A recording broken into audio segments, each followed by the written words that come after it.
Deputy CM అన్న సంగతి మర్చిపోయా. ఓజీ కన్సర్ట్లో పవన్. ఈ మూవీని ఇంత ప్రేమిస్తానని తనకు తెలియదని అగ్ర కథానాయకుడు AP deputy CM Pawan Kalyan అన్నారు.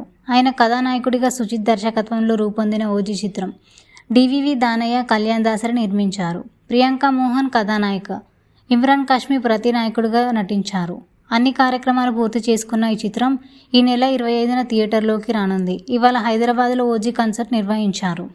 ఈ సందర్భంగా పవన్ కళ్యాణ్ మాట్లాడారు. సుజిత్ చెప్పేది తక్కువ కానీ మూవీ తీసేటప్పుడు మామూలుగా ఉండదని చెప్పుకొచ్చారు.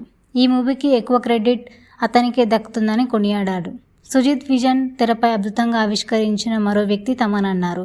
ఇద్దరూ ఈ ట్రిప్లో మూవీ చేశారని, అందులో తనను లాగారని చెప్పారు. ఈ చిత్రం చేస్తున్నప్పుడు తాను ఒక డిప్యూటీ సీఎం అన్న సంగతి మర్చిపోయానని స్పష్టం చేశారు. ఒక డిప్యూటీ సీఎం కత్తి పట్టుకొని వస్తే ఊరుకుంటారా? ఖుషీలో ఈ కాటానను ప్రాక్టీస్ చేశానని చెప్పారు. దీని చుట్టూ కథ అల్లి మూవీని